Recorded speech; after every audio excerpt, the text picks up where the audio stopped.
Hi everyone, welcome to our Financing Your Students Education session. We are going to give it just a couple of minutes to see if more people trickle in, but we are excited to have you joining us today.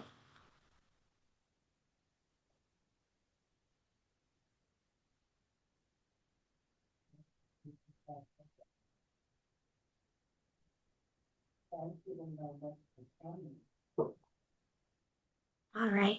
Hi, everyone. My name is Caroline Horn. I'm the Associate Director for Orientation and Student Onboarding here at Bentley.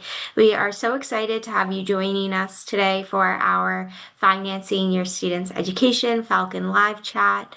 I'm joined today by Edgar and Becky, and so I'm going to hand it over to them to start the session. We will end with the Q&A. So feel free to add any questions throughout the session into that Q&A box.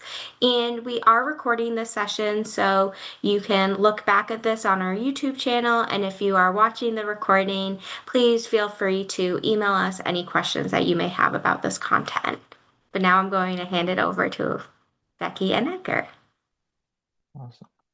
All right. Well, hello everyone. My name is Edgar Morales. I'm an assistant director in the Student Financial Services Financial Aid Office, and Becky Turner is joining us today. She can introduce herself. Yeah. Thanks, Edgar. My name is Becky Turner. I also work in the Student Financial Services Office, but more on the billing and payment side of things. Awesome.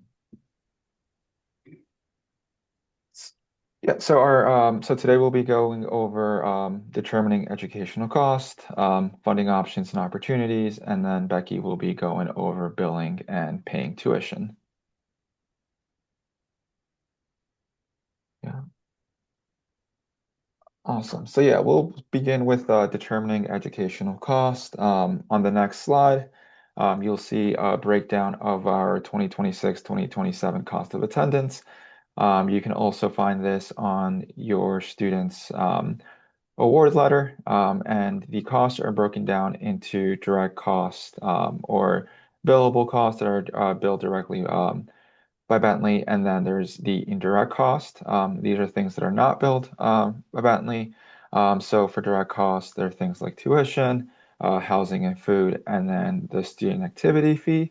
With housing and food, the actual cost for housing depends on the dorm that the student chooses. And then food is the meal plan tier that the student also chooses and enrolls in.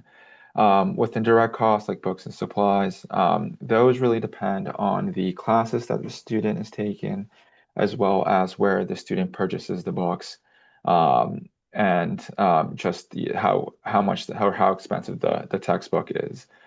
For personal expenses, those expenses depend on the student's lifestyle, so they can vary. Then also there's a note at the bottom here of the slide, the student health insurance. So this is not included in the cost of attendance, as many students or families are eligible to waive this requirement. However, the fee for the 26-27 academic year is $2,650. Um, Moving on, so now we'll go over funding options and opportunities. So the things that we'll be going over today is beyond what you received in your award letter, right? So if you applied for need-based aid, you should see the scholarships grants that you'll be receiving. If you haven't received your award letter yet, please contact our office. And if you haven't reapplied or received your award letter, just let us know, and we can assist you there.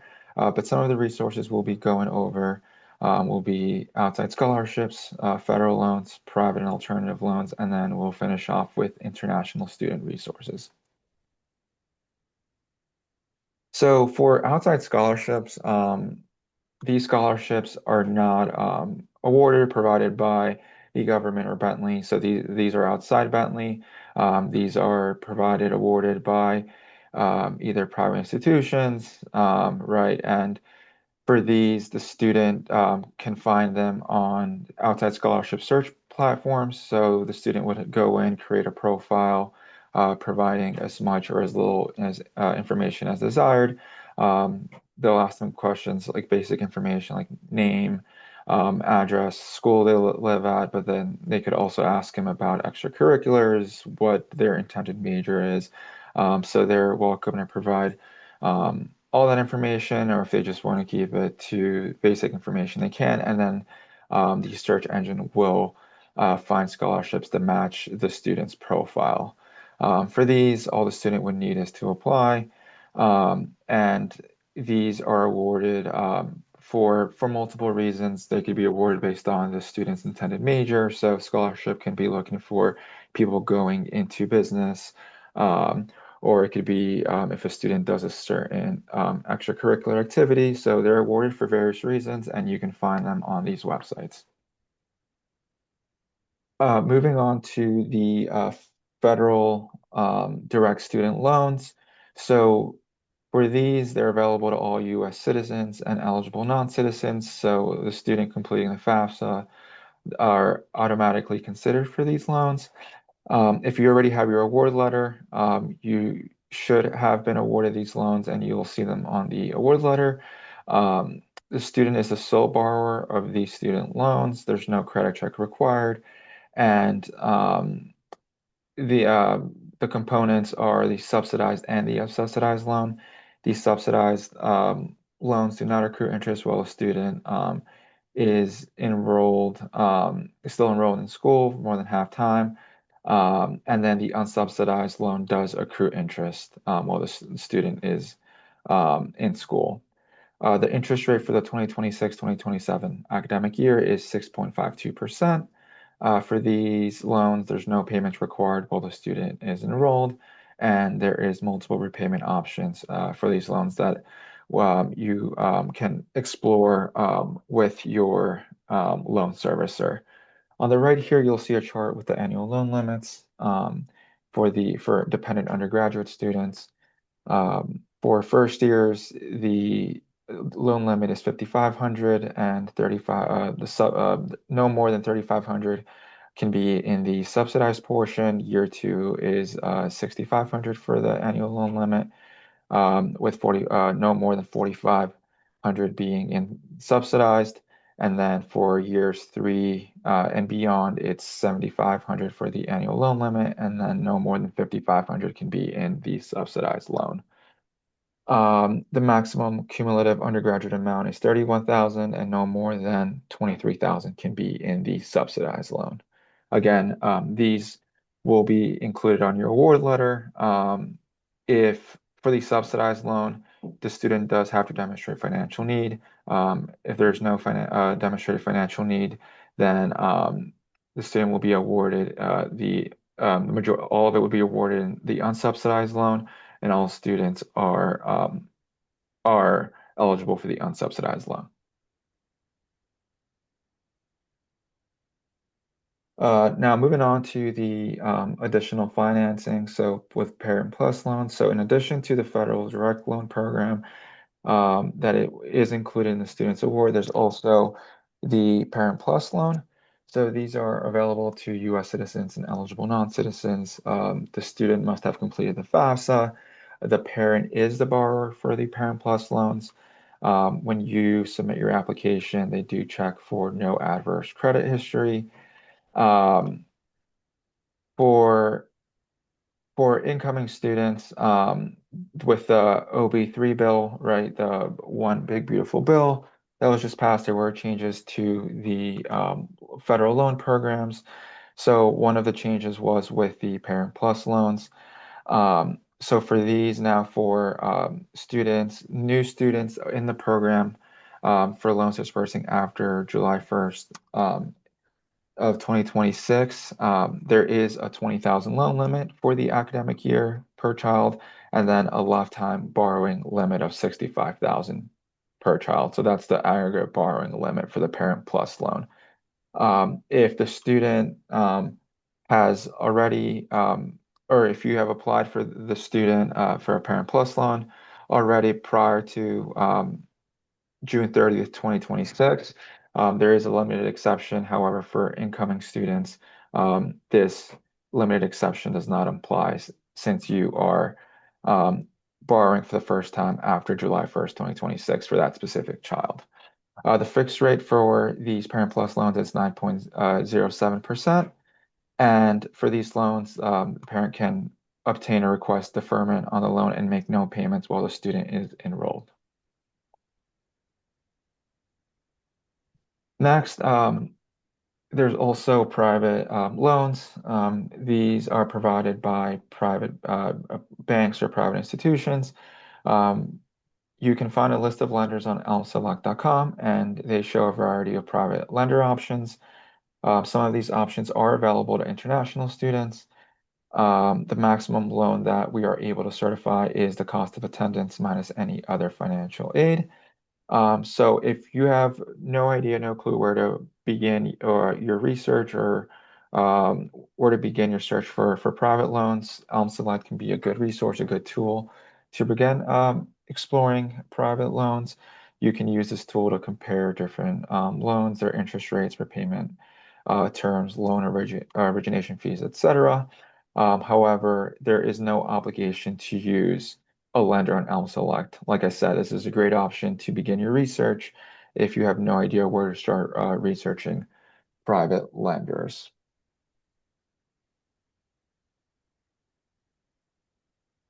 Then lastly, just going over some international student resources. So in order to be eligible for need-based aid, the student has to be a U.S. citizen or a non-eligible permanent resident and has to be eligible to complete the FAFSA.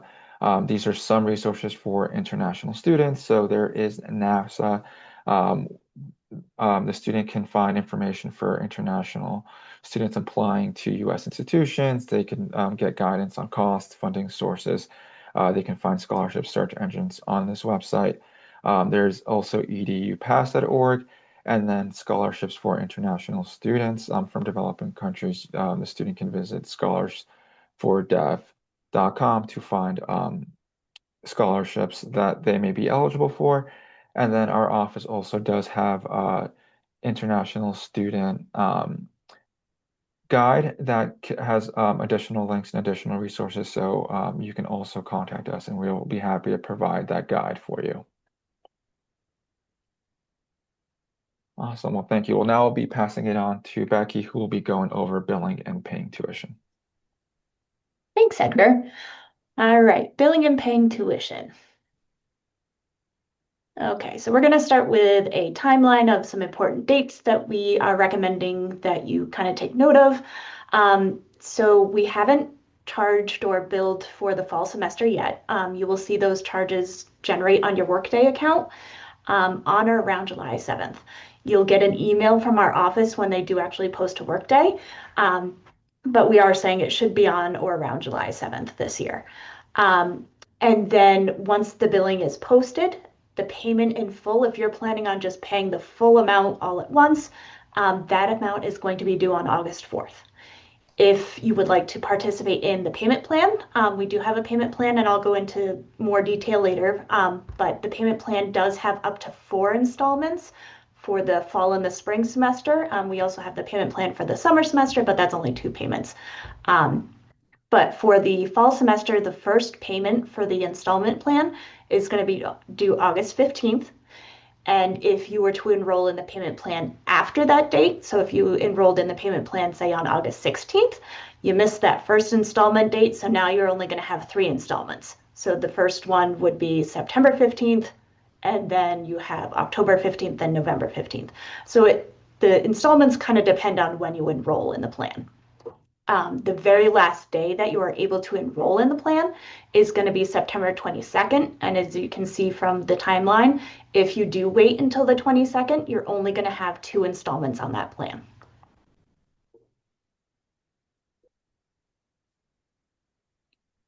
All right, so billing information. If you would like to kind of get an idea of what your bill might look like ahead of time, we do have a rate sheet that can be found on the student accounts website. It's going to break down your tuition, student activity fee. If you're living on campus, it breaks down all the dorms and different room types, all of the different meal plans. So it's really really detailed to the point where you can get a really pretty good estimate of what you may owe for the fall semester. Um, and then in the meantime, we would suggest that students log into their workday if they have access to that now and set up any parent that they would like us to be able to speak with in detail as a third-party user on their workday account. So due to FERPA regulations, which is the Federal Educational Rights and Privacy Act, we can't talk to any other parent or any other person other than the student if there are any issues or questions without this third-party access being granted on Workday. So a parent needs to call in and say, hey, I have an issue with the bill, or I need to know what the bill is. We can't talk to them without that third-party access. So it's really important, if you want us to be able to speak with somebody else, to have that access granted. If and or when you do grant that access, say you sign a parent up as a third-party user, they will receive the billing emails that we send out at the beginning of the semester. Like I said, July 7th-ish, we're going to send out those emails saying that the charges have posted to Workday. So if you add a parent as a third-party user prior to that, they should be receiving that email as well. And then statements, when you log into Workday, you can pull up a statement. It'll show you your charges, your payments, anticipated payments, all that kind of stuff. Those are real time and change based on the activity on the student account. So we do recommend keeping an eye on those throughout the semester as they do change. So as I mentioned, the pay in full due date is on August 4th. If you do not pay by August 4th, you do not enroll in the payment plan. Holds are applied to accounts 14 days after the due date. And then this hold will prevent you from adding or swapping any classes. And then we also do have a $100 late payment fee that is charged 30 days after the due date.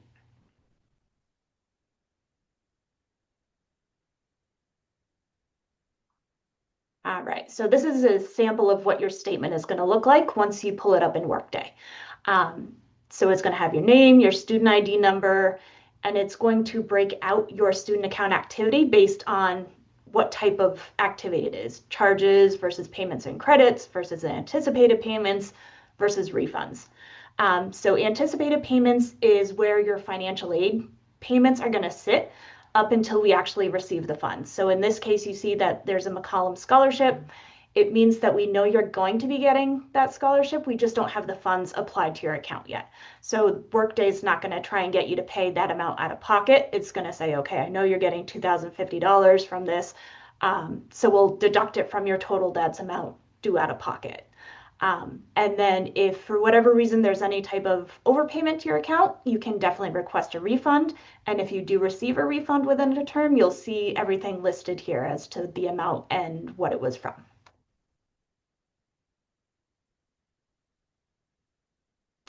All right, so now the detailed information about the payment plan.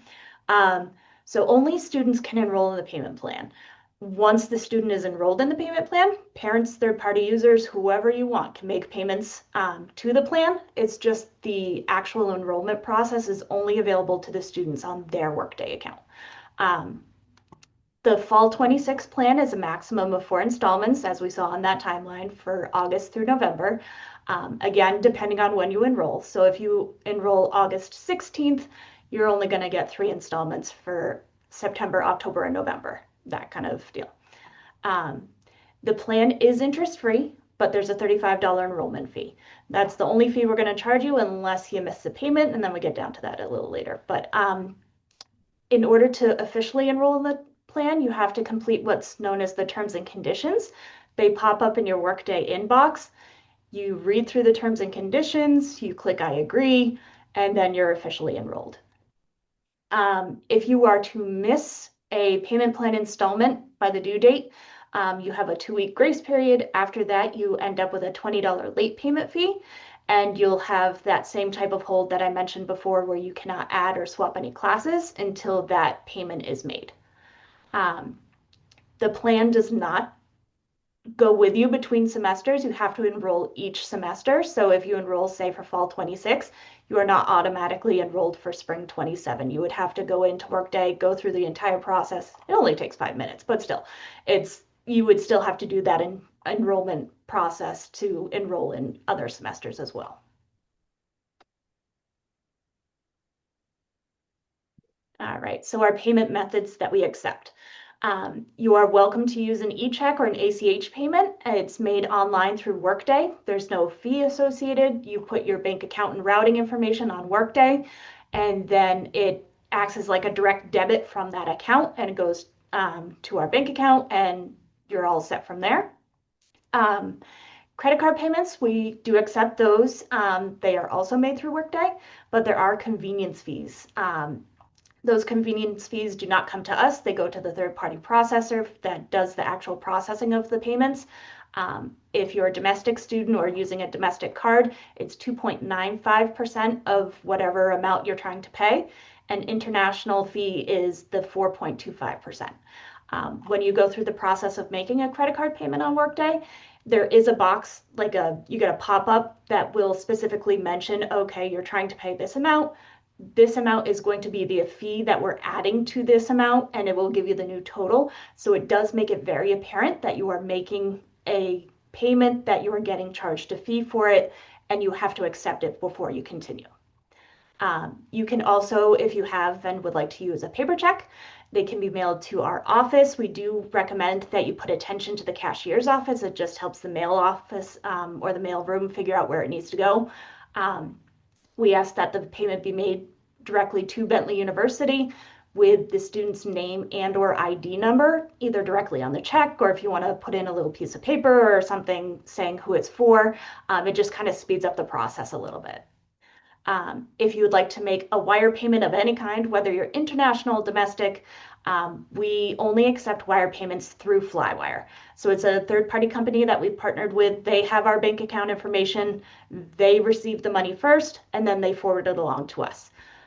So that's how any and all wires would be made to Bentley for tuition payments.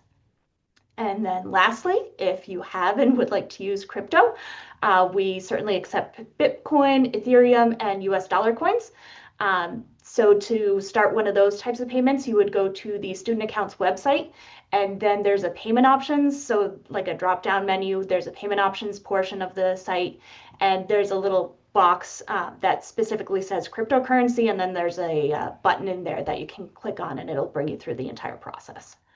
And as I mentioned before, anytime there's an overpayment on your account, you can certainly request a refund. But there has to be an active credit balance in your account. We don't do refunds on anticipated payments. So if you're expecting a loan, but we don't have the funds yet, but you can see that you're going to end up with a credit balance, we're going to have to wait until the funds actually arrive at Bentley before we can get you that refund. But once you do have the credit balance on your account, you just do the refund request directly through your Workday account. If you would like it directly deposited to a bank account, you need to set up a refund election on your Workday account. Otherwise, you can just do the second step, which is the create request through Workday. You type it into the search bar in Workday, and then the type would just be student account refund request, and then it brings you through the rest of the process. It's really quick and easy.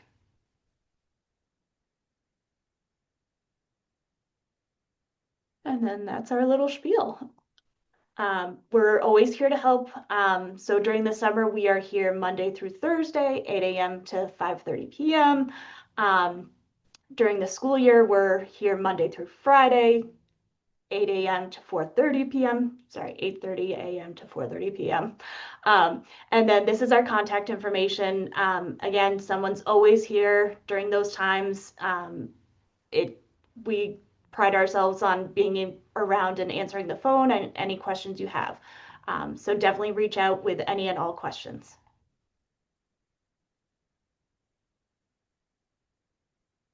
All right. Thank you both so much for presenting that information. At this time, we will open it up to Q&A, and I believe we do have a question in here.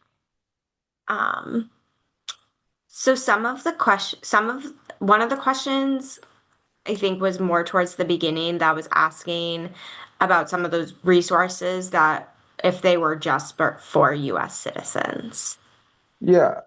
So the loans, so I went over the um, the federal direct student loans and then the Parent Plus loans. So those do have the requirement so they're only available to U.S. citizens and eligible non-citizens.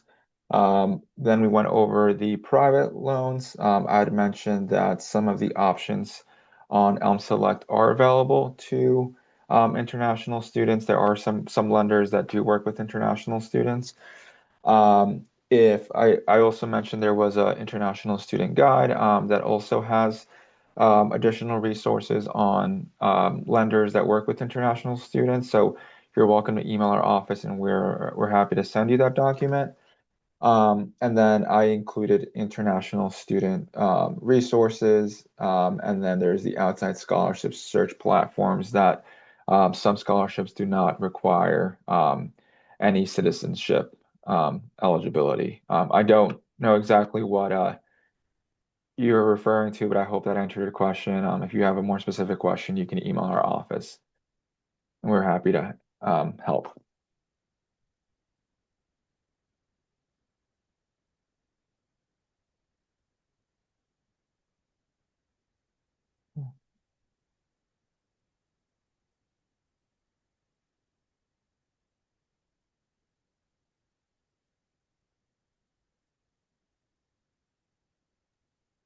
How do the 529 payments work? Yes, that would be me. All right. It really depends. So some 529 companies work with Flywire. And so you can request a payment through your 529. They will send the funds to Flywire, and then Flywire sends the funds to us, and then we put the payment onto the student's account as a payment. If they do not partner with Flywire, you would still start with the 529 company. You would tell them you would like to have a payment sent to Bentley University. And then they will usually send a paper check to our office, and it's going to be exactly how I mentioned in the payment options portion, where they're going to make the payment out to Bentley University for the amount that you requested, and then we apply it to the student's account or our cashier's office.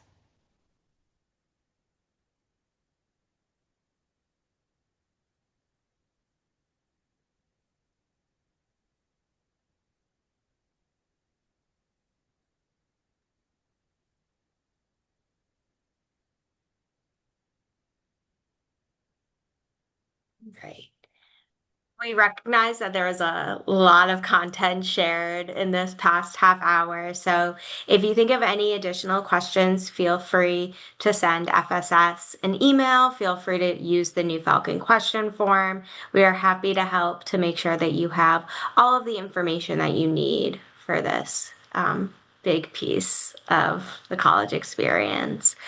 But thank you again for joining. We hope that you were able to learn a little bit more about this process, and we hope that you'll join us next week for our next live chat. And thank you to Edgar and Becky for being here and taking the time to present this content. We appreciate it. Have a good day. Thank you. Thank you.